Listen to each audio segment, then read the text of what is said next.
Welcome to the Concrete Genius Podcast. I'm your host, Sauce Mackenzie. I appreciate you tapping in with me, man. God is good, amen. We here today on this lovely Wednesday.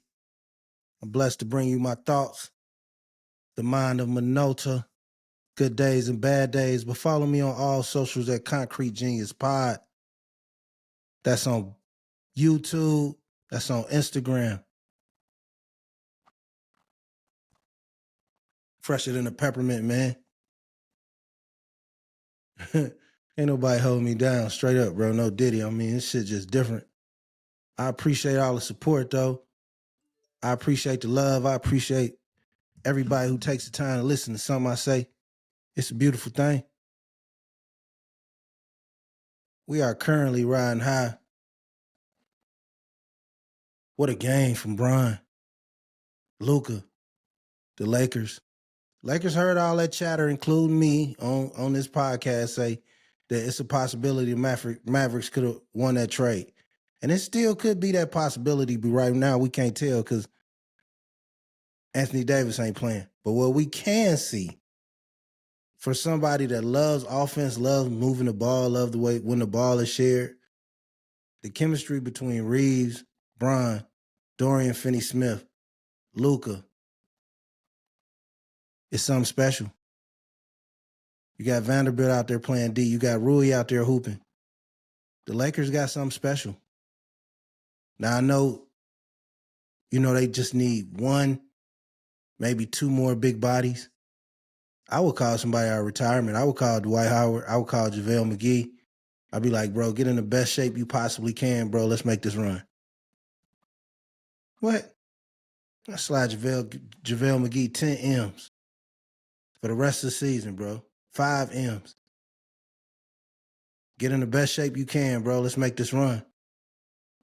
Lakers got something. All they need is somebody that can protect the rim and somebody that can kind of just make their fouls count in big possessions of the fourth quarter and right before the end of quarters in the playoffs.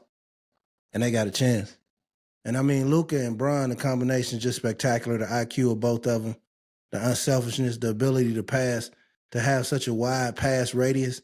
When you got one player on the floor that can make a pass in any radius on the court, no matter where he is positioned with the ball, no matter if he's pivoting, no matter if he's off one leg, two legs, you got a chance to beat a lot of teams. All you need is shooters and cutters and defenders and communicators.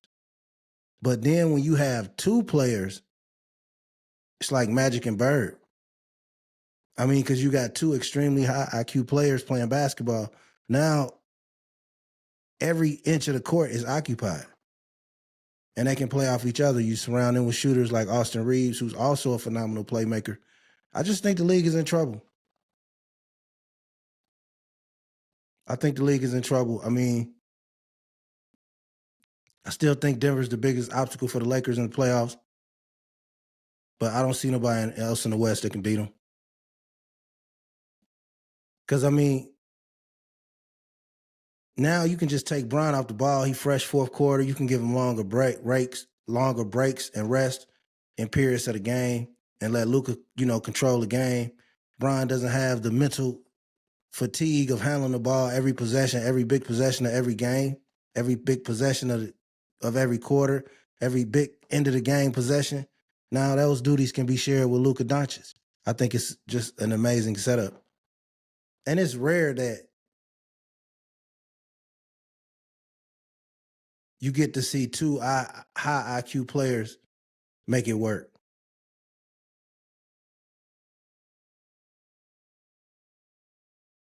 So effortlessly, so quick. You know what I mean? Usually somebody got to take a back seat. And I think considering LeBron's age, skill set, and the way he keeps himself in phenomenal shape, and then you bring in Luka's passing, court vision, toughness, footwork, big shot making, his enthusiasm. That's one thing I really like about Luka on the Lakers. And I always said this about Luka. He's just one cocky ass motherfucker, bro. And you love that. It's not cocky like, it's not Grayson Allen cocky. It's like, nah, I'm good. Now I've been working on my game cocky. Like you can respect it. You know what I'm saying? Like he's so good that if you don't recognize his talent, you basically a hater. You can be cocky. I've never had a problem with great players being cocky. I just want the same standard of fairness, whether it's Aaron Rodgers or Cam Newton or Luka Doncic. But I like Luka's cockiness. I like that bravado. I like that. Come on, bro. Talking to the crowd, looking at the general manager, Nico Manning. Probably one of the most timeless pictures I've seen in NBA in a long time. I mean, this trade will. I mean, instantly, I think this is one of the 5 most. Man, I'm gonna have to get my man B. Crawl on here.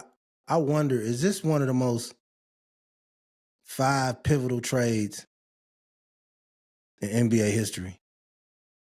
I know it's in the top 10.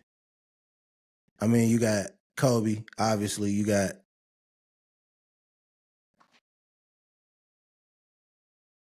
Kareem, Worthy. But most of those were kind of like highway robbery. Anthony Davis is too great of a player for this to be considered highway robbery.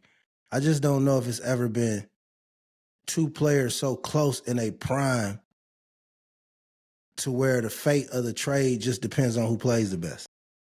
Usually you say, okay, this team won the trade now, this team trying to won the trade later. But you can really see who won the trade right now. And that's the great thing about this trade. That's the great thing about having Luke in LA, his enthusiasm with Bron, him watching the game on the bench showed me the camaraderie of the Lakers coaching staff and just overall roster. Because even by the first game, you could tell he knew he got his street clothes on, but he talking to guys. Second game, he a little more enthusiastic, coming off the bench, somebody make a shot. Third game, he talking to guys in the huddle, motivating guys, pointing to things that's happening on the court. And so for them to be so accepting and for him to fit in so easily, the Los Angeles Lakers are a problem. I'm sorry. ConcreteGeniusMedia.com. And I tell you what, and I made a post yesterday. I said, man, are we going to ever get tired of comparing LeBron, Jordan, and Kobe? And the only reason I did it before was because people just will not stop doing it. But let's be real here. This is not an argument about Jordan. Think about the mayhem. If we could get a Lakers Celtics NBA Finals. Man, you talking about a offensive coach's dream. A spread the floor coach's dream. Now, it would be a little harder for the Lakers because Boston is a dynamic defensive team, but I'm telling you, the Lakers ain't no slouch. The Lakers' biggest problem is the 5 position. Top 5 power rankings, NBA. Let me see what I got. ConcreteGeniusMedia.com. But think about the mayhem if LeBron go. My only beef right now, honestly, if the Lakers get to the finals, I want them to win it. Because I don't want to hear nobody saying 4-7. That'll piss me off. You know what I'm saying? Like, because them 4-6 niggas walk around with that shit on their hoodie and shit on Christmas Eve. You know what I'm saying? So, like, that, if Brian got to the finals and they weren't ready to win it, I don't want to see it. But I do think I got to look at FanDuel, but I think their odds are probably much better to win the championship. But if he can get to 5-6 and Luka can get 1, it's a different NBA next year, bro. The Lakers gonna be on good. They're gonna be showing the Lakers getting up for breakfast on Good Morning America, bro. It's gonna be over. The NBA is never the same when the Lakers are good. Lakers, Boston. I mean, you hope for the Knicks. You just want niggas just say the Knicks back because they just be the 4th seed. You know what I'm saying? Like, but it's still good that they competitive. But I don't think New York has realistically had a chance to win a championship in a long time. So you can't really count them, but it's still good when they relevant. Like, you don't want to be, you know what I'm saying? What's his name? Bargiani.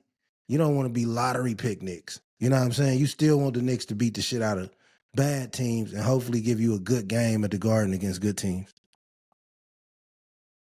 But yeah, you got Boston, Cleveland. They demolishing boys. You got OKC. They've been demolishing boys, but I'm thinking cats trying to wear on them. I see Chris Finch with a great, I call it gamesmanship. I mean, if you're a good coach and you lose and you feel like somebody keep fouling, does that make you a whiner to say it? I mean, it's good gamesmanship. But anyway, I like OKC. I got Boston, Cleveland, OKC. Where we go after that? We go Denver? Or do we go Memphis? We got to go Denver. And then I go Lakers. Boston, Cleveland, OKC, Denver, LA Lakers. That's my top 5. ConcreteGeniusMedia.com, man. You see this shit, bro, Nike. I try to stay different, man. I don't want to do what everybody else do. I try to be myself.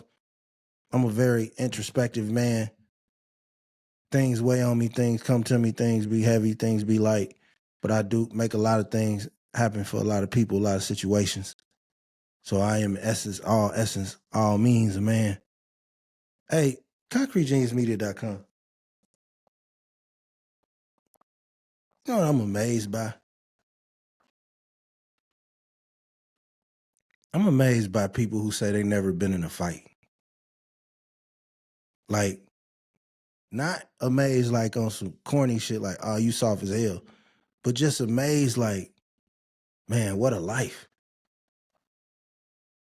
Imagine you got to live a life and you've never had to be in an altercation, but you live like a normal life. Like you went to functions and, you know, you went to a school that had black people and then school that had fights and, you know, you kind of grew up around some black folks and you still didn't really get no fight, no matter where you grew up at, just to not. Like I've seen people say, man, I've been in one fight my whole life, too. And I'd be so amazed. And I'd be like, dude, I've been in 2 fights in one class period. You know what I'm saying? Like when I was in the middle school, we would fight like, I would have 2 fights, like one in the morning and then one in gym class. Like, so when dudes say they never fought, I damn near be like, damn, what a life. You know what I'm saying? Like, what a life to not have to worry about how you gonna knock somebody out if they fuck with you. You know what I'm saying? Like, how much less stress is that on your brain as a human being? To hear an argument and know no matter how this conversation goes, I have no evidence in my history that's going to resort to violence. You are so blessed. Now, true, we need people skilled in combat. We need people who are protectors and defenders. So I'm not knocking my role as a protector or a defender or somebody that has been through several scrapes. But just to know that there's people who've had the privilege to say, even girls. Now, like most delicate girls, like 1-2 fights. You know what I'm saying? Like my wife might have been in 1 fight or 2 fights in her life. You know what I'm saying? One with her cousin and one like I always tell people I don't marry brawlers. You know what I'm saying? Like if a chick want to fight, I don't marry. I wasn't never gonna marry thug passion. Like you can be raised in the hood, but I don't like female brawlers. But even for a woman to go through life with a few fights is so amazing. It's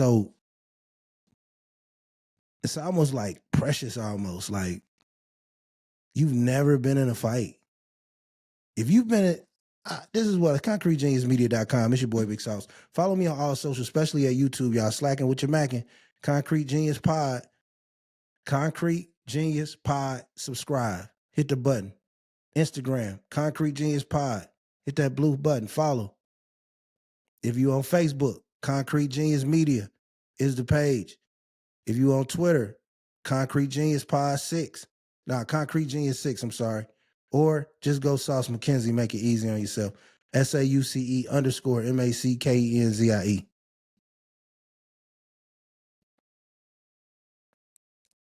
But what I was going to say was, if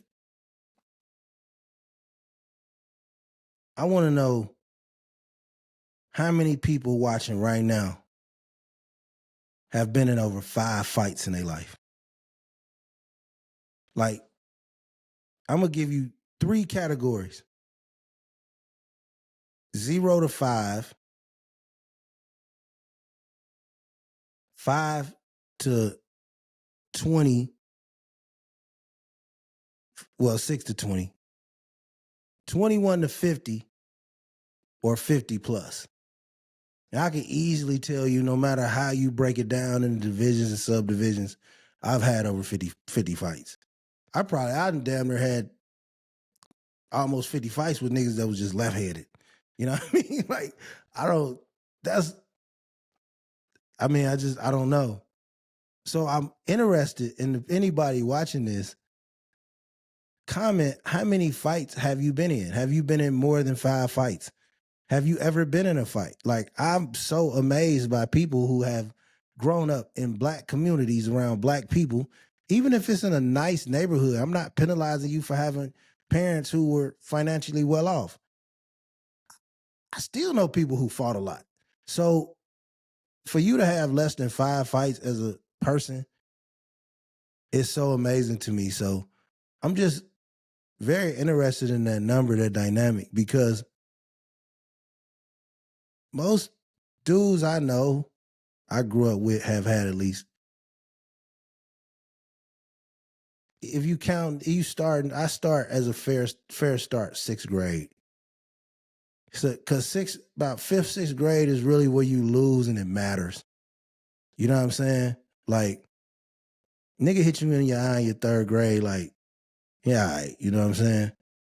But if a nigga mop your shit, put a knot on your shit in 7th grade, niggas talking about that forever. So I count 6th grade. Most dudes that I know, especially in Gary, probably at least had 25 fights. Even the dude that fight the worst in the neighborhood that y'all don't get along with, then fought over 25 times. Back then, this is pre 2000. This is pre 2000. And once I seen some little niggas in 2002. I see like 17 niggas outside, probably 8 of them had AK-47s. I see, yeah, that fight shit's over with, buddy. Yes, it's over. This was like 2002, bro.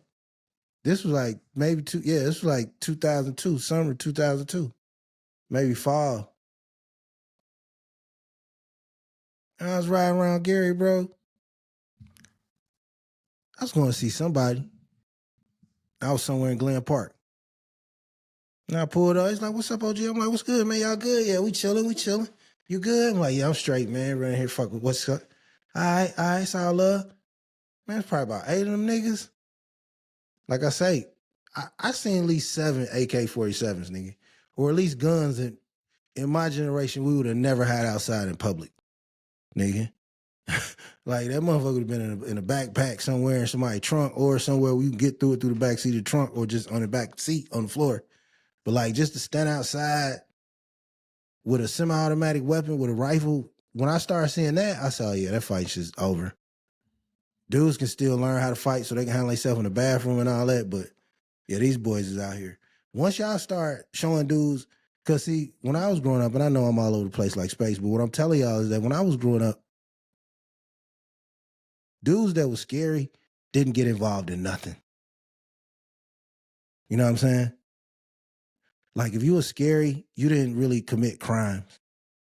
You know what I mean? Like, you didn't get in the streets if you were scary. You was smart enough to know you're scared. Because the the amount of scary niggas that was ready to shoot somebody when I was growing up as opposed to now has tripled 2,000%.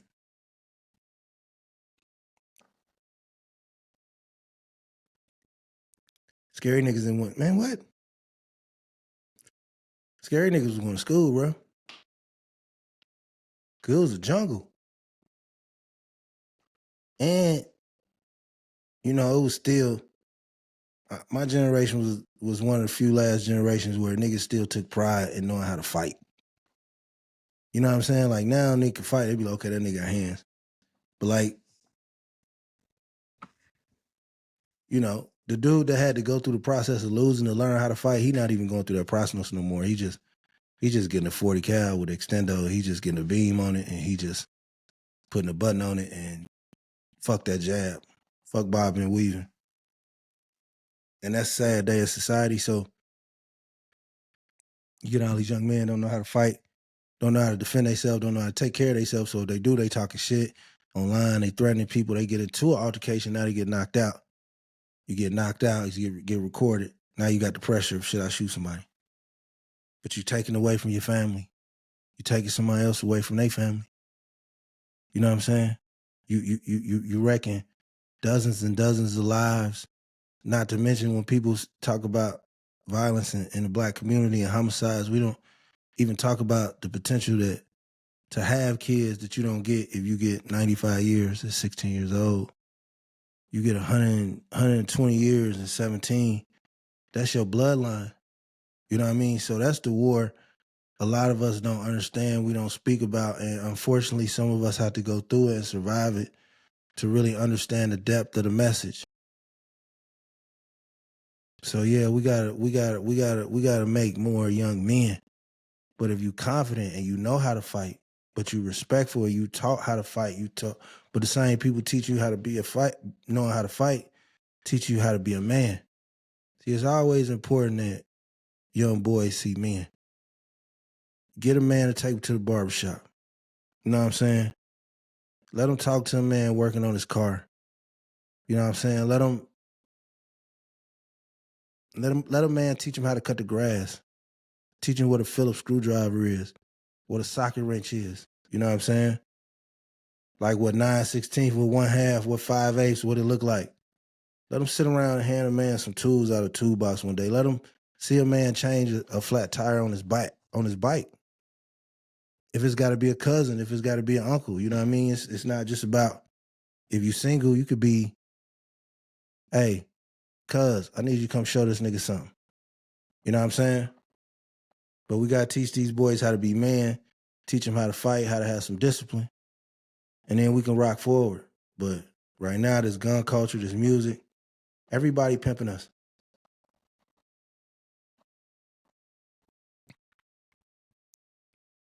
Somebody like Lear Cohn that made millions and millions of dollars off Black destruction, you know? Drill music and drug-induced music, such a plague on our communities. But ConcreteGeniusMedia.com. I don't know why my light's tripping. I don't think it's raining, storming, I don't know.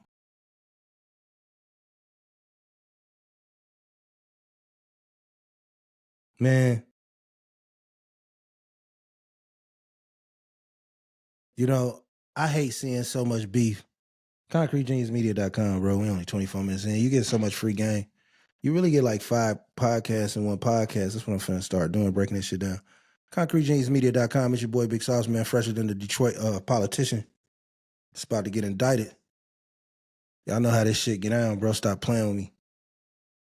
ConcreteGeniusMedia.com. But I hate seeing, bro, and I ain't saying no names. I ain't here to instigate or pick a side, but I'm just telling you. I hate seeing so many niggas born in the 70s and the 80s beefing on the internet. Now, if you just doing it on some, hey, man, we gonna drive the views up shit, all right, cool. But if you really on some screaming in your phone, F this nigga, F this, bro, you got grandchildren. I don't want to provide that entertainment, bro.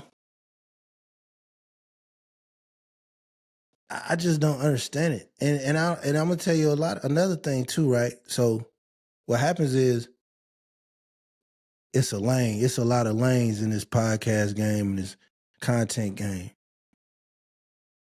So at first, before the pandemic, it was just really mostly a few rap niggas, a few journalists, and then a few diehards. But now the content and the realness game has been opened up to different avenues of people. You might turn on a podcast and be like, man, these 6 motherfuckers yelling at each other, they sound retarded. Excuse my language if that's offensive. But them 6 people that you think dumb as shit, they got an audience. All 6 of them just up there yelling at each other. You see what I'm saying? So within all that, the hustler got in.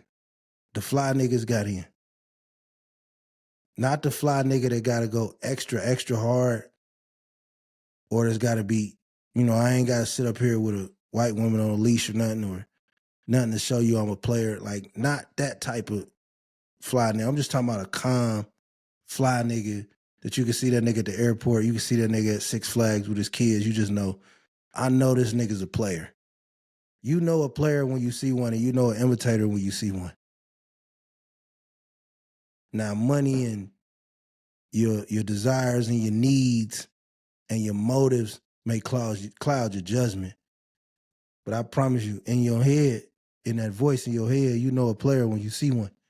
And you know somebody's trying too hard, you know what I'm saying? So a lot of dudes then got in the game, who really got the attention, who can get the attention, who can really,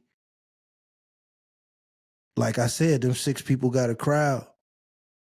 A fly dude in his late 40s, early 50s, early 40s.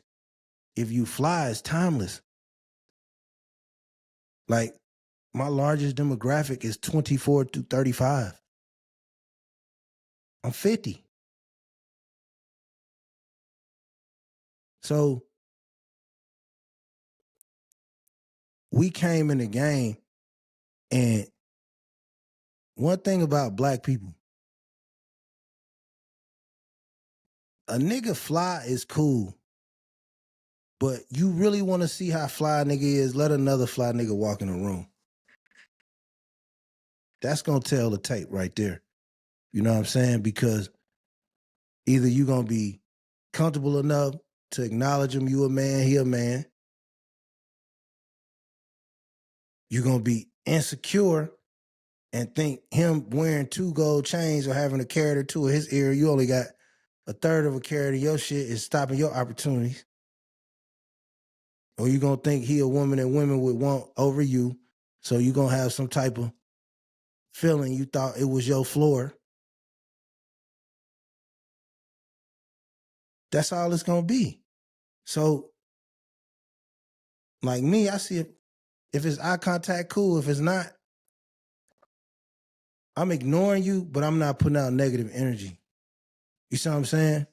I'm a very, excuse me, what's up with you, man? How y'all doing? Y'all have a good night. See, I'm a prison nigga for real. You know what I'm saying? Like, ain't no real nigga that's been to the joint, been in on maximum security, that had to see his mama get to the visiting room with his mama with waist chains on and shackles on his feet. I'm in the visiting room. I'm trading shoes with my mama. See, I'm a jail nigga for real. I ain't gonna even threaten it. I don't even. I'm embarrassed for the times I threatened a nigga since I've been out. That I even was allowing myself to get in almost violent confrontations. Because I know what that dark walk like. So yeah, I'm not the one for the rah-rah. Like, I'm not going to engage in it. I pie for the players, the believers, the young niggas who smell it, who want a better life. You know what I'm saying? I came home $25 in my pocket, bro. All I'm saying is I got housekeepers in 3 states, nigga. Do as you will with that. You know what I mean? I don't. Well, yeah, 3. ConcreteJeansMedia.com, man. Scratch a lie, find a thief. That's what Ray Charles. Ray Charles' mama one of the greatest mamas. Ray Charles' mama, Beyonce mama, and daddy. But you know, we talking about mamas right now. Ray Charles' mama, Beyonce mama, Catherine Jackson, the OG, man, Gary, Indiana, man. West Side, man, Midtown, man, 25th, man. Y'all know what's happening, man. 2300 Jackson Street in the building, man. Shout out my cousin, D Nice, man. Y'all know what it is, man. Stop playing with us, man. Jackson Street in the building. But yeah, Catherine Jackson. So who I got in my top 5 so far? I got Catherine Jackson, Ray Charles mama, Beyonce mama. Obviously I respect, I got to throw my mama in there. Canton, Mississippi's finest. You know, the KKK burnt the cross in our yard. When we first got our house, my mama stood on the porch with a shotgun, looked the KKK in the eye. So when you wonder why I'm a little militant, just understand it's in my DNA. You understand what I'm saying? But yeah. Gary, Indiana, 1145 Wickham Street. We was the first black family to move on Wickham Street. My mama graduated high school in 1954. See, that's Gary history for your ass, for you niggas that don't know, man. You know what I'm saying? Yeah. KKK burnt the cross on our shit, Polacks and shit with them masks on, them hoods on. My mom went out there with a shotgun, looked them right in the eye. So yeah, I got to put her in the top 5. And then who we gonna go with? You gotta throw Dolores Jordan in there. You gotta throw Michael Jordan mom in the top 5. Jordan mama. Magic mama. You know what I'm saying? You gotta throw some moms in there. Yeah, so yeah, that's my, you know, that's no disrespect. All my aunts, cousins, everybody's great, phenomenal mamas. But I'm talking about top 5 black mamas. Ray Charles' mama sit that nigga on a bus with a note, nigga. Can you imagine, nigga, 1940 something, nigga, 30 something, nigga, in the South? Your kid blind, you put that nigga on a bus with a thing with his name on the tag around his neck, and gotta trust this school is gonna treat him right, teach him something, not sexually take advantage of him. You send your baby off somewhere you ain't even been. Ray Charles' mama the greatest. Then you got Catherine Jackson. Catherine Jackson, I ain't got to tell you the greatness of the Jackson family. You got Michael, the Jackson 5. You got Tito. You got Janet. You know what I'm saying? Come on, man. Rest in peace, Tito Jackson, man. You got Marlon, Randy, Mike. You know what I'm saying? LaToya. Come on, man. Stop playing with them folks, man. Catherine Jackson. I'm sorry. I don't believe them Michael Jackson's kids, bro. I just don't understand how what's the shit called? When they say, what did Michael Jackson... Let me pronounce that shit right, because I don't want to piss nobody off. What disease did Michael Jackson have?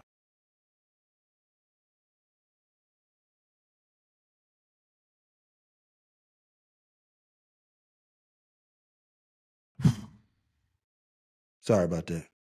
I hate exhaling on the mic. It's called vitiligo. So did the vitiligo get in his sperm? So I know Mike had nose jobs and face jobs, plastic surgery. I remember the Pepsi commercial when his hair caught on fire. Michael Jackson. I love you, Michael Jackson. Rest in peace. But Michael Jackson,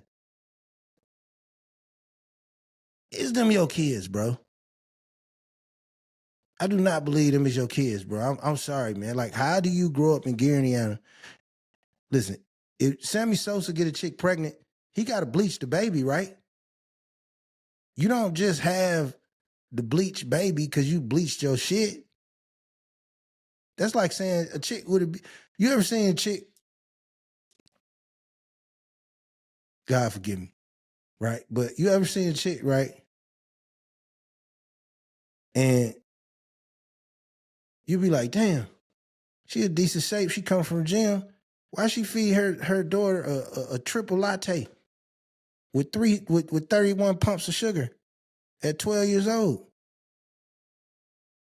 Cause she was a little fat motherfucker. I mean,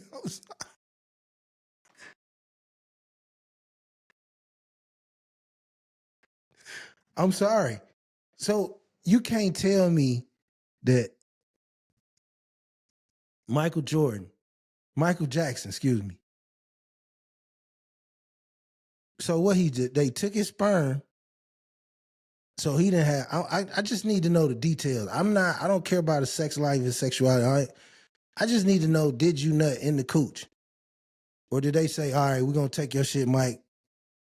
You know what I'm saying? Here goes some music notes or whatever you need to get yourself together. Here go Black Tails, whatever, Mike. Get yourself together. We're going to use a turkey baster. We're going to get her right. If that's the case, they took a white man DNA and flip-flopped it to get the Mike money. Y'all know they killed Mike, man. Y'all know they killed Michael Jackson, man. Stop playing with me, man. Michael Jackson wanted too much freedom. Michael Jackson was speaking about the corruptness of the record company, the exploitation of the record company. Michael Jackson was fighting for his masters. Michael Jackson had real power. All them stories they made about Michael Jackson never touched no kids. They made that story up, and they let people get rich off telling the story. But I say all that to say, them ain't Michael Jackson kids, bro. I'm sorry. Somebody is going to have to physically take a DNA test with Michael Jackson and them kids. Because I don't believe them as kids, bro. You can't be from Gary, Indiana, bleach your skin or go have vertigo. I'm sorry. And then maybe you just say, all right, let me get all this shit matching. You know what I'm saying? Maybe I don't like the discoloration. Let me just get some motherfucking Ambi or something. Everybody do it. You know what I'm saying? So let me get this Ambi or something. And look, cover all this shit up, right? But that don't transfer to your DNA and your sperm, nigga. So what I just, the vertigo just didn't turn my motherfucking kids into Brett Favre, nigga. Justin Timberlake, like, nigga, listen, I can go to the Dominican Republic and bleach my skin, bro. If I donated my sperm to somebody, it's no way that baby, and they dark skin, it's no way that baby coming out light, bro. Not be light at 7 years old, bro. 3 years old. And you know, you're gonna already see the burntness behind his ears, nigga. That's how I used to check black babies when I was little. They checked the ears. I'm sorry, man. I don't want to get canceled, but I don't think they're Michael Jackson kids. ConcreteGeniusMedia.com. It's your boy Big Sauce, man. We 35 minutes in. Yeah, y'all see that story? Hannah Cobb killed her boyfriend. South Georgia. Dude was dating a woman. Black dude, white woman, interracial couple. He was dating a woman. She was out at the club drinking. She came home 5 a.m., shot him. She claimed she was cleaning her gun and the gun accidentally went off. Who comes home from a club drunk and says, you know what, I ain't got shit to do. Let me clean my pistol. It's ridiculous. Sadly, RIP to that man, young man. Sadly, she shot him, he died. Now, here's where the story gets juicy.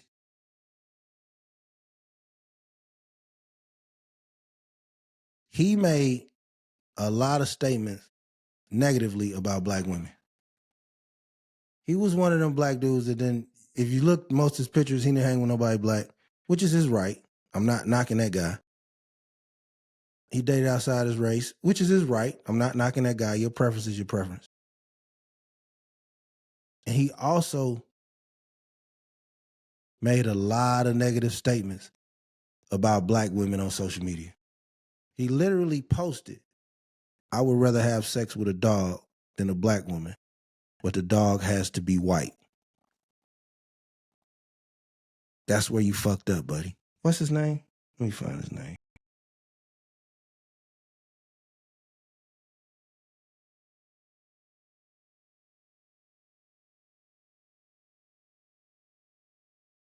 Yeah, so he said he would literally have sex with a dog before he had sex with a black woman.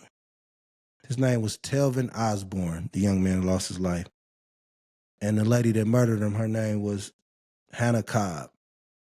But here's another caveat. Put your helmet on, buddy. Her dad is a policeman in South Georgia. Now, she's been initially arrested for manslaughter, involuntary manslaughter, which is almost, if that get broke down, she getting probation. I honestly think the white girl can get 3 to 5 years probation. It's going to be over with. Maybe some type of community service and probation. If she already coming in the gate with involuntary manslaughter, then the DA going to throw her some shit like criminal recklessness, criminal mischief, or something like that. She probably get 5 years, serve 1, credit for this time, and be out. You know what I'm saying? Electric home monitoring and shit. They going to come up with that shit to protect that white woman. So my question specifically to women, black women, when a man goes out his way to disparage black women and he dates outside his race, which is his choice, but he disparages black women every chance he gets, do you have sympathy when that white woman takes that man's life? I would love to hear your opinion on this. This is a safe space. Let's have a natural opinion. Because I'm going to be honest. It's been times where black women done been on X like bullet bag. I hate you niggas. I never date one of you niggas. And that white dude or whatever Chinese dude she was with and tied her ass up through an ocean. And part of you still gonna say, man, that sister was lost. And then part of you gonna say, damn, nobody deserves to lose their life. Life is precious. You only get one. Her words weren't affecting me. It didn't bother me. And injustice is still injustice. Even if I don't agree with people dating a black woman dating a white man, injustice is injustice. Now, am I gonna go to City Hall and speak on her behalf? Unfortunately, probably no. But maybe I should. Maybe that's part of the division I try to preach against. But anyway, Hannah Cobb is not going to jail. My number one rules apply. If you don't date black women, if your child is not from a black woman, if the women that you usually have in your rotation are not predominantly black women, it would be in your best interest to not negatively speak of black women. You lose your ability. Hold on. You lose your ability to talk negatively and be so judgmental about black women when you decided that they wasn't worthy of you. The revolution starts in the bedroom, then the bank, and then the real estate agent. You know what I'm saying?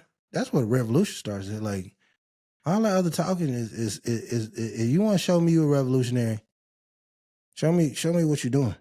Show me who you love. You could date outside your race, but how you get along with your sister? How you treat your mama? So it's all a lot of intervals going to it, but I just think the state of America, and I'm not finna get on that rant right now, but I think just in the state of America, with the ability to, and this is part of my reason for never dating outside my race, to be honest. Because damn near every relationship I've ever had been volatile. You know what I'm saying? I'm a fly nigga. I'm charming. I know how to get money. I smell good every day. You know what I'm saying? I'm funny. You know what I'm saying? Like, I'm adventurous. I'm moody and mysterious. I'm 6'5", handsome to look at, beautiful smile. I'm tough. I got that mystery about me that I might pop something. You know what I'm saying? Motherfucker, fuck with me. You know what I'm saying? So I got all that going. But I'm also intelligent enough to give a dissertation to a university. You know what I'm saying? I'm also intelligent enough to write multiple books and produce multiple businesses and influence multiple people to become almost millionaires. So it's a lot to me. And I'm not talking all now, but it's a lot to me. I've had a lot of volatile relationships. Nigga, I ain't going out like the dude. I ain't going out one of them niggas got, like the nigga that got shot, stabbed in his apartment by his white girlfriend. I'm not going out like that nigga. I'm not going out like Steve McNair, bro. You know what I'm saying? If I'm gonna drive a motherfucker crazy, she gonna be a sister, bro. If she gonna get to enjoy all this, bro, come on, man. This is chocolate royalty. I'm not giving it to nobody else, and I'm not finna be sitting nowhere. If I have an argument like "fuck you, you ain't shit, nigga," she grew up playing double dutch. You know what I'm saying? She grew up getting her hair pressed with a curling iron, with a straightening iron. Like I'm not sitting up here finna be.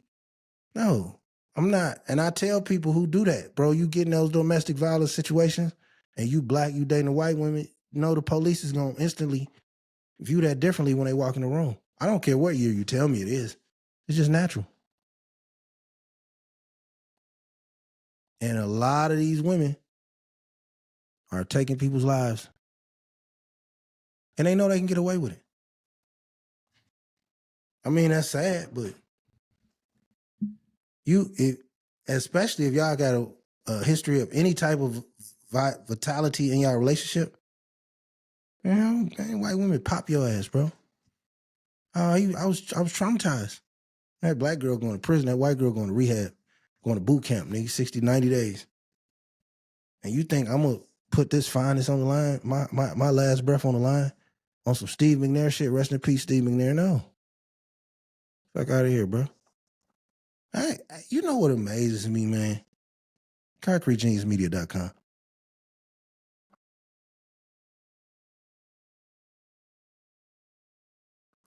White people in general is some smooth motherfuckers. You know what I'm saying? But especially white women. And this is why I tell you this. Because I know everybody get on Jewish people about control and manipulation and exploitation. But let's think about this. Let's not even bring in Jewish people. Let's just talk about white people, bro. Do you realize on the news how many times you see a white woman having sex with a child at high school, bro? That shit happens at least 15 to 20 times a week across the United States of America. The amount of white women pedophiles is outrageous, but you never hear about a white woman pedophile problem. How the fuck do they get away with that shit? Because psychologically, the tolerance has been programmed into America that they can never see the coldness necessary to match the crime for a white woman. Could you imagine, bro? And it happens. Black teachers, there's some nasty ass black teachers. I'm not excluding any black woman pedophile. But what I'm saying is, I would love to see the statistics of the disparity. Because white people love to tell you, black people, this certain percentage of this, y'all 13%, but y'all commit that much of this, which is a lot of garbage. But how do white women get away with that shit? They never become the face of nothing that they the majority of. Just like welfare. You go to rural Indiana, rural Kentucky, you see that TikTok where that lady say, man, she been on food stamps 14 years. It is a large percentage of SNAP benefits people that are white, poor, trash. Or white people barely survive. I'm not going to call them trash. But it's a lot of white trash, a lot of white people scamming Social Security. White people get locked up for hundreds of thousands of Social Security scams, food stamp scams, and ID scams, unemployment scams. But who's the face of welfare? It's a black woman with braids with a baby on her hip, with a baby in jail. No, the true face of welfare is somewhere in Owsley County, Kentucky.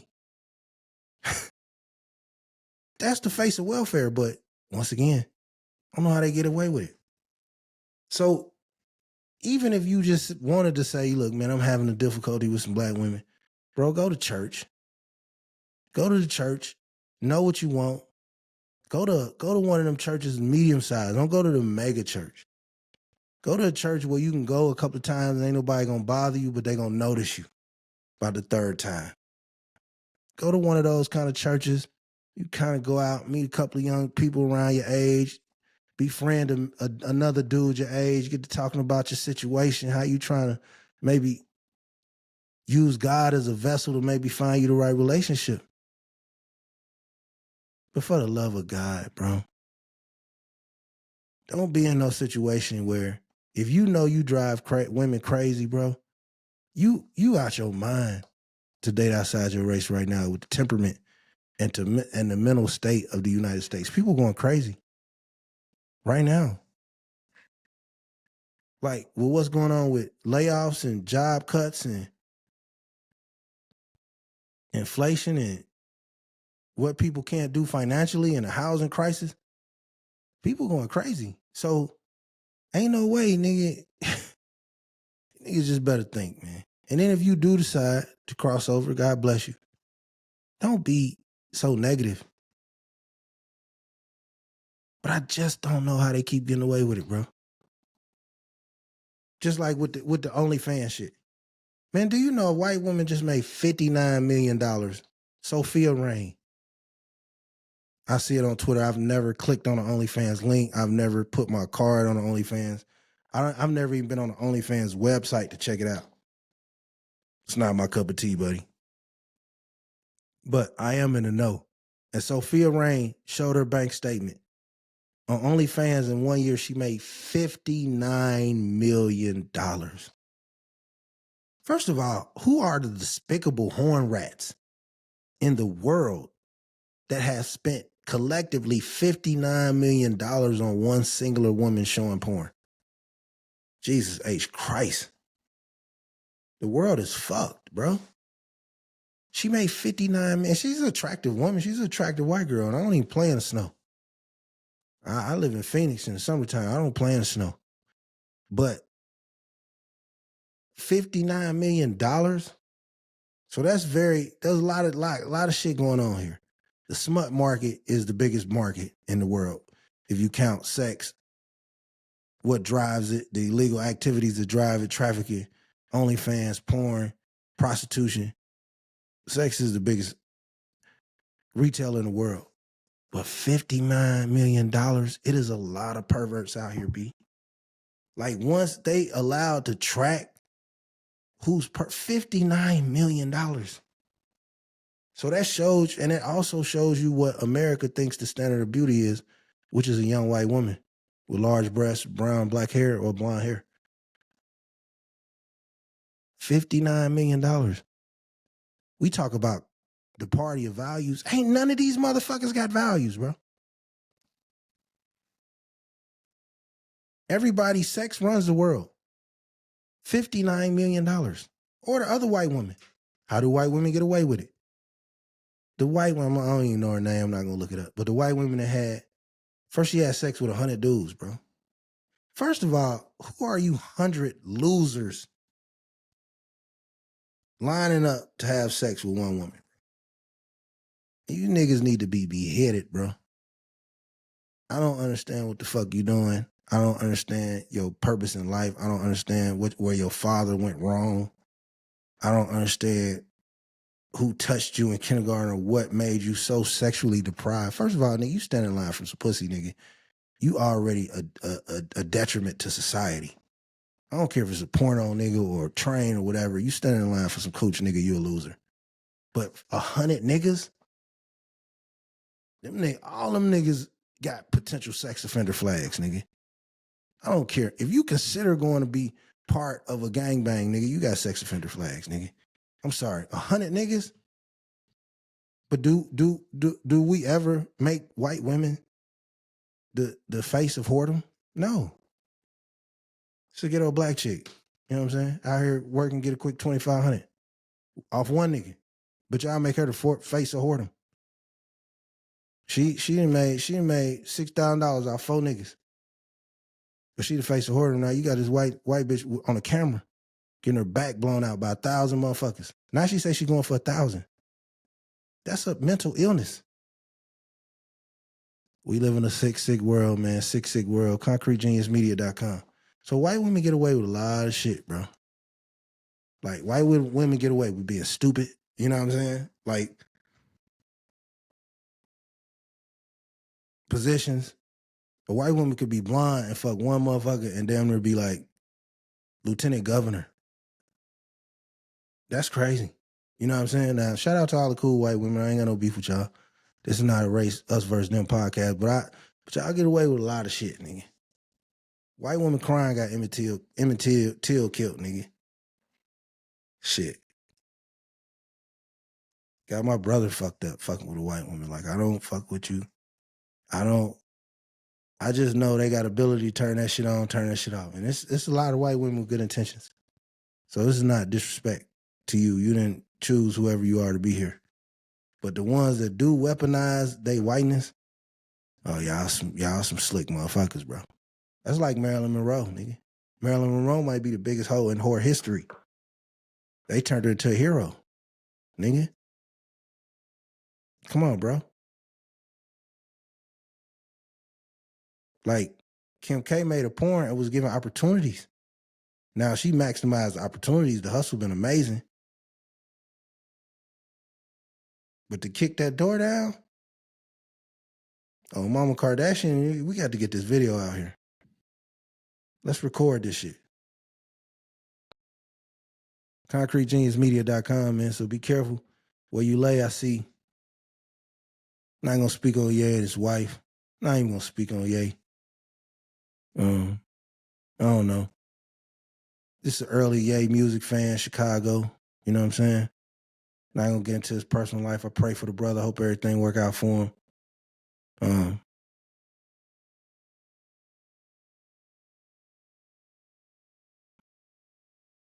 He just got to find himself.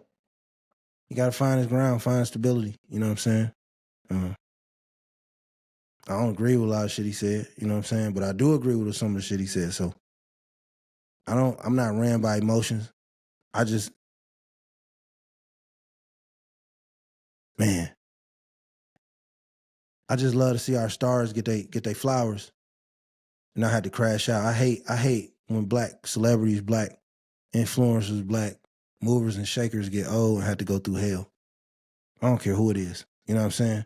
Nothing brings me more joy than seeing a LL. You know what I'm saying? Seeing a Mike Tyson. You know what I'm saying? Seeing a Floyd Mayweather. You know what I'm saying? A 50 Cent. Seeing these guys be able to get old. A Dr. Dre. You know what I'm saying? Ice Cube. Like, Too Short. E40. Like, that warms my soul. Will Smith. Denzel. Like, black men deserve to grow old gracefully without going to prison or being accused of sex crimes or being accused of being Illuminati or being arrested for some shit happened 70 years ago. So yeah, it ain't easy being black, bro. And that's another thing I want to tell y'all. You know, I thought about it, man. I was giving a youngster the game. I seen him arguing with somebody else. And the dude he was arguing with was younger than me, and he told the nigga he was arguing with, like, man, I ain't finna be arguing with you old nigga. You don't know what they talking about. You're talking about. I'm like, damn, bro, you call a nigga old, man. Yeah, nigga, such. I said, bro, old, first of all, any black man you see older than you that got himself together, salute that man. You don't know what the hell he been through to get here. Any man, for real. But if definitely he black, he older than you, and he here, salute that man. Because think about life, bro. From the second you come out the womb, bro, your rate of not making it is almost 3-4 times as higher as any other race or nationality. Then you got to survive your surroundings. Survive how they trying to short you on the education system. Survive your environment. Maybe survive being in a state of confusion, breaking the law. Maybe survive jail. Maybe survive prison. Survive being unemployed. Survive working twice as hard, getting paid not as much. But you done had to survive something. Survive getting in shootouts. Survive being shot at. Survive hearing about your cousin was a victim of domestic violence. You done heard something. Just survive getting looked at crazy in a store because you black and got to walk out and can't even buy what the fuck you wanted to come in there for because the clerk was racist. Survive all that. Survive getting pulled over because a motherfucker asking us where we going. Because we in a nice car in a white neighborhood. Survive that. You know what I'm saying? So when a black man get old, ask him how did he navigate it? You see the news every day. Motherfucker dying at 18, 25, 35, 45, 31. So what I look like laughing at a nigga that's 60 out to eat with his wife, man, you owe me. What? OG, talk to me, man. How you living so comfortably at 60? That's what's wrong with you niggas, man. Y'all ain't never had no sister that, mama no jump double dutch. Your mama don't know how to braid hair, niggas. Too many niggas who grandma can't do their hair.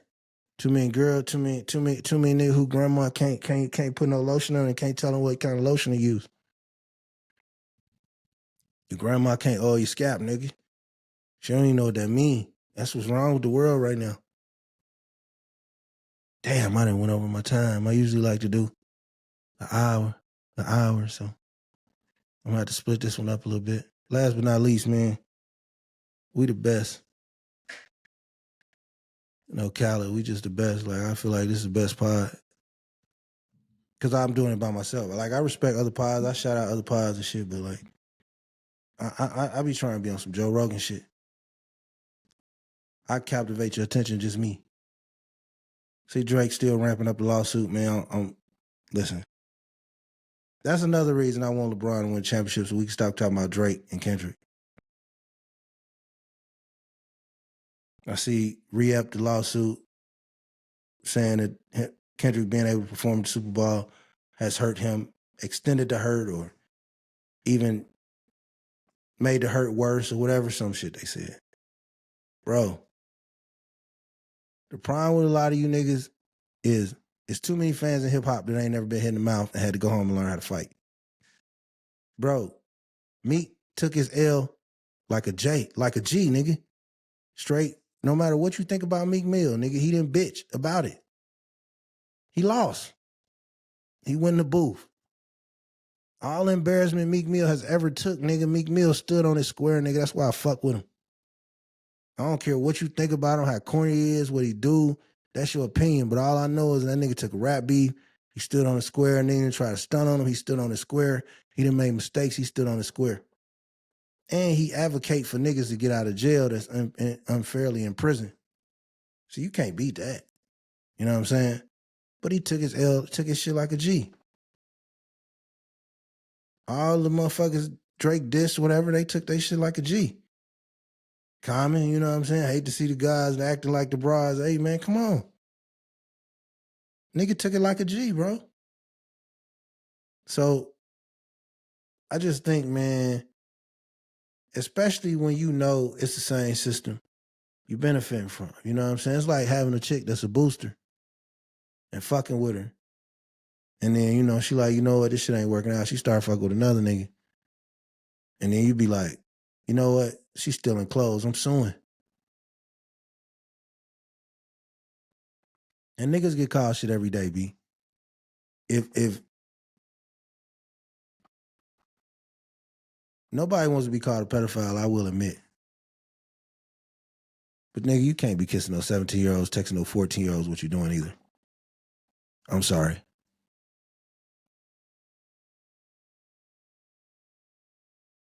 And I just wish niggas could just totally move on from the whole shit. But now you got Mexicans, motherfucker, coming out to not like us with maracas and shit, bro. It's over. Niggas in India and Russia doing that shit.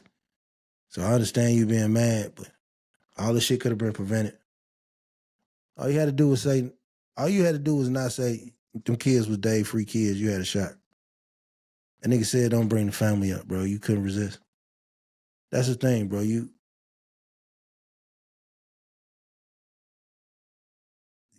came outside to fight. You won a couple of fights, man. You came outside, got slapped. by a nigga from the projects that could take motherfucking lug nuts off a bike with his bare hands. And now your skin and turned red. And now you want to sue. Shit corny, man.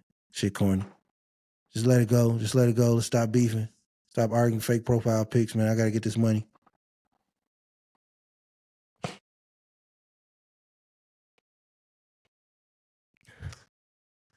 I'm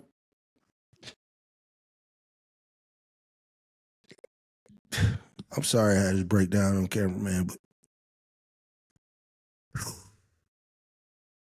FanDuel been whooping my ass, man.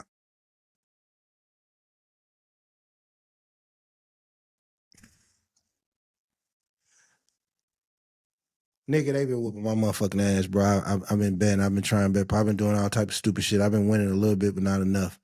I got to get my feet up under me, man. I was the FanDuel king for a long time, so I'm having a rough stretch right now, so just pray for me, you know what I mean? Ask the Lord things to change, and we'll go from there. We got time for ass sauce.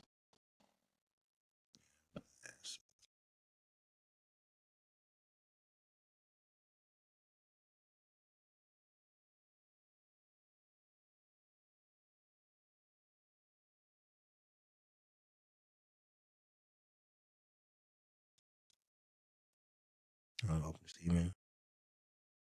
Email the pod. Pod.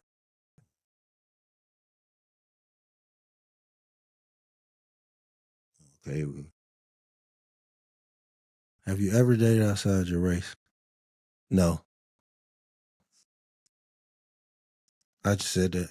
It's crazy that was a question, but yeah. Nah. I just said it. No, I don't. Let me get another one. That's easy. Maybe I should say why. It's not my flavor. To each his own. It's not my flavor. Let me get another one.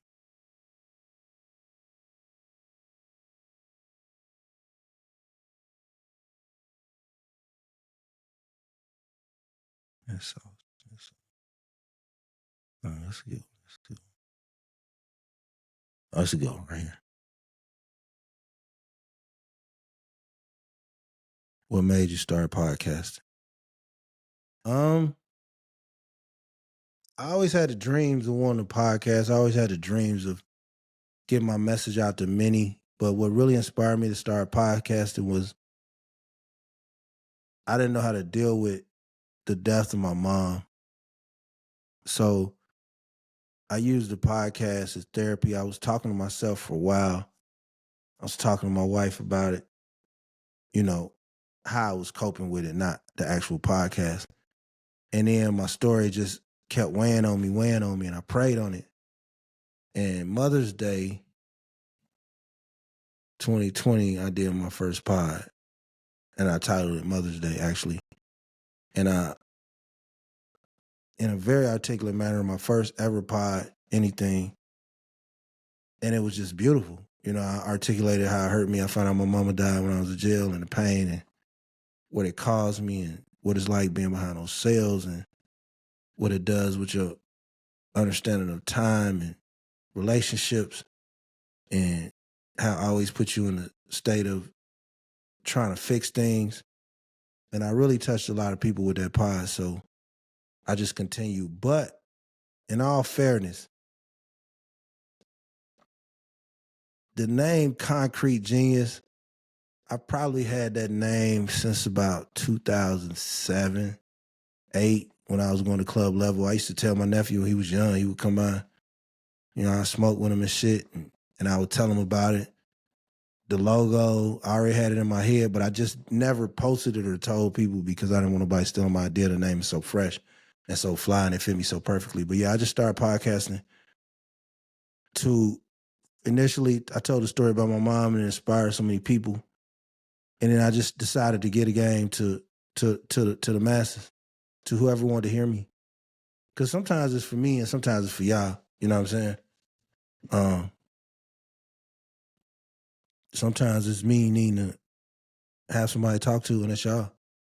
You know what I'm saying? So it's not really more about y'all listening to me. It's like about y'all letting me talk, let me get this shit off my brain and leave y'all with something that's never gonna go away.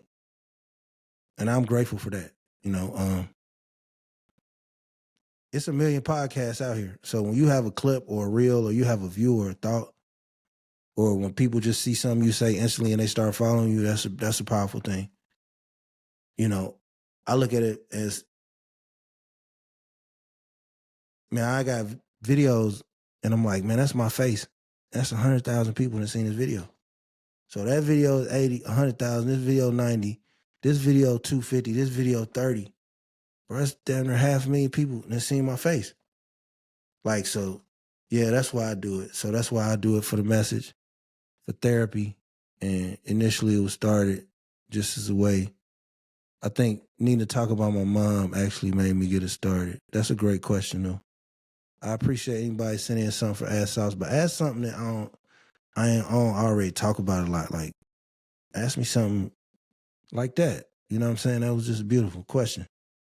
ConcreteGeniusMedia.com. Get a copy of my book, The Game Changer, 8 Tips for Manifying Peace. I'm your host, Sauce Mackenzie, man. Follow me on all socials at Concrete Genius Pod. That's IG and TikTok and YouTube. Concrete Genius Media on Facebook, man. God bless you, nigga. Listen, bro. And last but not least, man, stop being so masculine that you don't want to get no pedicures, nigga. Get some pedicures. Get a manicure, nigga. Floss your teeth, nigga. Get some shit for your skin dry.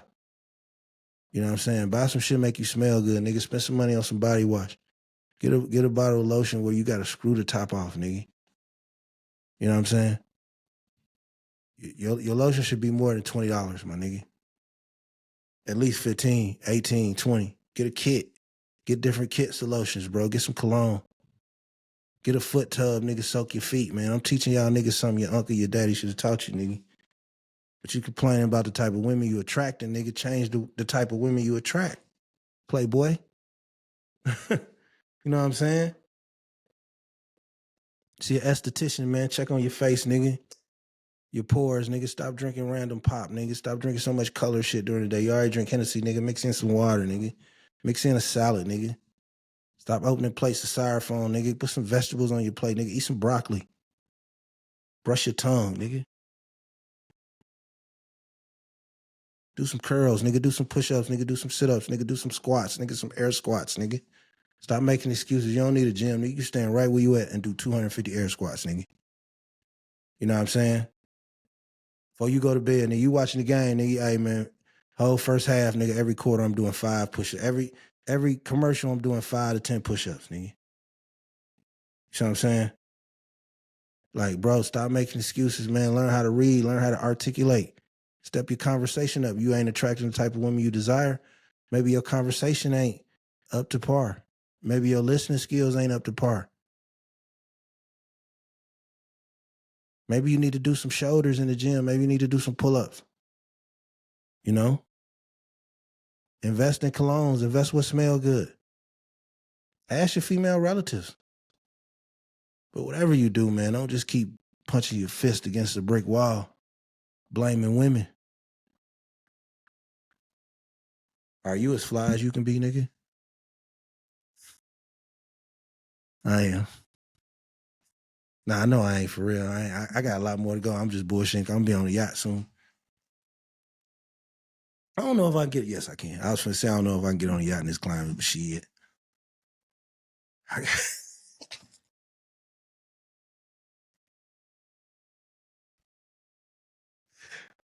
don't know if I can get on a motherfucking yacht, man.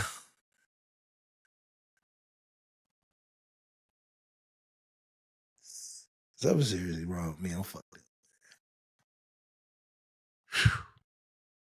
Hey, man, I seen, and you know what's crazy, man? And I'm gonna get out of here. It's already a long ass pod. That's what we call this bitch, long ass pod. But you know what's amazing, my nigga? I seen a nigga. I ain't gonna say the name. But yesterday I had just made a video while I was on my way to the gym. I've been having some great workouts lately too. Just they ain't all the way back where they need to be, but I'm going core, legs, arms, chest. Like, nigga, I get the core in the back and the legs. It's gonna be a nice summer. When them shorts fit right, yeah, nigga, with the t-shirt, yeah, it's a nice summer. And you hop out of that motherfucking that motherfucking thing sound like a vibrator. That motherfucker, you hop out of that motherfucker, you looking good. Yeah, boy, it's gonna be a beautiful summer. ConcreteJeansMedia.com. But nah, I was just talking about how like God, give you the choice to be in a good mood, you know what I'm saying? And I do my best, try to fight the devil off, bad thoughts, thinking about the past, rough shit that happened in the past. And so I gave this big old motivational speech. I'll post a little speech at the end of the podcast, but just talking about how, I don't let people bother me. And lo and behold, as soon as I left the gym, bro, I went in the market. And when I went in that market, I tell you the truth, I seen somebody I wanted to slap fucking piss out his mouth, nigga. Like I wanted to slap fire from a nigga. Yeah. I slapped a nigga so hard, gave a nigga a seizure before. So I wanted to slap the fuck out this nigga. I had been feeling like that for a long time. But I've been so removed from that feeling. But for this person, I still had that like, man, if I ever see this motherfucker, I might it's gonna take something for me to slap the shit out of him. And so I'm like, here I was popping all that talk, right? And God put me to the test in less than 2 hours. How bad do you really want to be out here and enjoying this shit and spending time with your wife and having a smooth day? I'm going to test you. You just telling me how great you are and how good you are in my glory and how good I am to you. I'm going to test you right now. I was like, wow. But what happened was God threw me a assist because I looked and I, when you want to slap the shit out of somebody, but you also want to be a Christian and family man, like you really don't want to. So you don't play like you want to. You actually be nice. You actually be extra charming to the young lady at the register because you know that monster inside of you want to beat the fuck out of somebody that's within 8 feet of you. So you being extra charming, you being extra nice to the woman behind you. Oh, I love your purse. You smell nice. You know what I mean? Where y'all working at? You just talking, right? But you got that half a second in you where you want to look them in the eye and see what them eyes say. And if them eyes say the wrong thing, oh, niggas, we got at least investigated. But God tested me, and I passed the test. And that motherfucker couldn't look me in my eye. And I felt so good to just let it go. That's the good thing about being a violent nigga. I'm going to tell you something, man. I know this is the last thing I got to get out of here. ConcreteJeansMedia.com. I know I ain't lying, nigga. Concrete Jeans Media. Damn, I just went live on my cousin. ConcreteJeansMedia.com. That's the last thing I'm going to get out of here, bro. A nigga that don't want to fight, right? Or a nigga that used to get into a lot of shit, he be the last nigga, bro.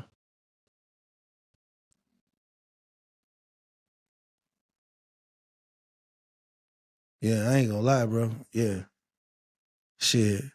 Yeah. A nigga that grew up rough, really grew up rough and some shit, bro, he be the most peaceful nigga. I swear to God, bro, I don't want no problems with nobody. Like, it feels so good to have tension and walk away from it at this stage of my life. That lets me know that my journey from God has never been in vain. Cause I used to go outside wishing a motherfucker would, bro. Like on some damn near self-induced crash out shit. And so even them times when I was tempting fate, God protected me, got me to my destination. Even when I had many altercations, he protected me, got me to my destination. So now at this age, I take pleasure in not want to argue with nobody, bro. Like I always tell you, bro, threaten me, I'm calling my nephews, I'm calling my cousins, bro. I'm OG status. I don't want to fight nobody. I don't even want a physical altercation. What's crazy is I'm probably extremely prepared for one. Physically, I hit the bag, I work out, I train, but no, I don't want no issues, bro. I'm all about peace. You know? I want them niggas want to hop out the car, fly at 70. Like, that shit different, bro. You know what I'm saying? This shit different. It's too late, nigga. I'm gone now. Y'all see this shit, though. ConcreteGeniusMedia.com, boy. It's your boy, Big Sauce. Real niggas do not motherfucking want to, Cause nigga, you want to come home to some soft leg, nigga. You want to rub your girl feet at night, bro. You listen. Most niggas, all it takes is one time, nigga, to be in them handcuffs and go down that road, nigga. If you ain't nothing more painful than that second bus ride to the penitentiary.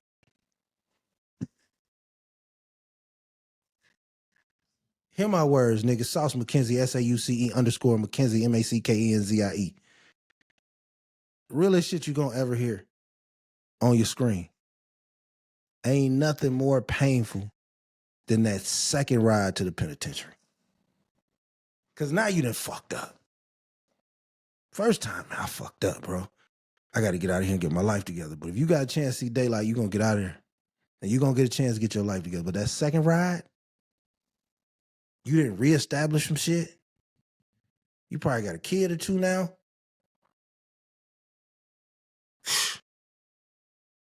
You gotta worry about a motherfucker going to take care of your business at your house as an adult now. It's different when you're 19, 18, when you're 27. That second time. Listen, it's trauma the first time. And that's the thing about young black man, bro. You don't be understanding how serious that mistake is, bro. Like that fun you having riding around with a nigga in the car pointing guns at niggas, bro. Like, hey, I'm telling you, one wrong move, you're gonna be getting 95 years, bro. But yeah, that second bus ride to the pen, I ain't never took it. Bro. Thank the Lord. I'm telling you, that second bus ride to the penitentiary will break a nigga. Yeah. Psychologically, you know what I'm saying? I don't know how niggas handle that motherfucker, bro. Twice?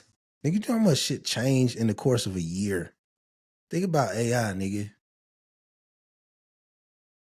So when I see niggas, even this podcast nigga done turned himself into a mogul after getting out the joint, Don King, oh, you're a legend. Come on, bro. Like, regardless of what you feel about niggas, bro. If a nigga walk out of that motherfucking yard with $25, nigga, and some state draws on, you know what I'm saying? And some motherfucking, and all his shit in a bag, nigga. Can you imagine? You motherfuckers, all your friends got jobs and homes and shit. You coming home, nigga, all you got the Bible and some letters. And you can turn that into a successful life without going back. Oh, you a genius, my nigga. I ain't gonna let society define you. What you just gotta do is find your niche and teach a motherfucker where you messed up at. Figure out what you love to do, find your passions. But there's some people out here that'll help you in your town, man. Just keep researching, ask around. Closed mouths don't get fed, man. But whatever you do, bro, don't take that second bus ride to the penitentiary, bro. I seen that motherfucker fuck up a lot of people. Now, if you can help it, don't take the first one. I'm not advocating for the first one. But what I am saying, we are products of the things that fuel us sometimes. You know, I always look at my anger and say, damn, you know, if a nigga didn't kill my brother, bro, I'd have been so angry. But you can't say what if. You just got to ride the wave that God put you on. Forgive yourself for the mistakes, learn from them. Sometimes even write them down, talk about your thoughts, and keep going. So yeah, if you can avoid that first ride to the penitentiary, then kudos. That's the goal. And that's another thing. Dudes who take that first ride, they don't want to make sure their kids take that ride. But if he do have to take that ride, don't let him take that second one. Because that's when you fucked up. So we can preach, because there's too many so-called OGs on the streets right now for so many young niggas to be wilding. Like the math don't add up to me. I'm an OG by myself. I didn't helped over probably 500,000 young niggas. I just get text every day. Hey, Joe, OG, can you get in the gym? OG, I need some advice. OG, man, my girl, OG, I got a baby. Like, and my family. I still hold it down. Other niggas that I know in the trenches around the city. You know what I'm saying? Like, shout out like Anthony Hampton. Guy like that. In the trenches. I know he helped thousands and thousands of kids. So what I'm saying is if everybody claiming they OGs on a level like that, right? Why the fuck is these little niggas so wild? So everybody can't be OGs, and these little niggas are self-destruction. Nigga, it would be more volunteers, nigga, at the youth center. It'd be more niggas at the football game and ain't just there to fuck the mamas, nigga. It'd be more dads on dad's day. You know what I'm saying? It'll be more men making sure that there ain't violence at these basketball sporting events. If it was real OGs there. You know what I'm saying? If it was real OGs there, it wouldn't be so many of these young niggas with guns and talk about selling drugs. They would have some type of direction. So a lot of you niggas is lying about being OGs. See, these niggas want to be OGs just because they turned 30. Nah, man, being an OG make you be able to talk to the youngest, wildest Thundercat and be like, look here, nigga, I got something to tell you that might change your life. That's all that is. That's all it is, none more, none less. No clout chasing, no statuses, no nothing.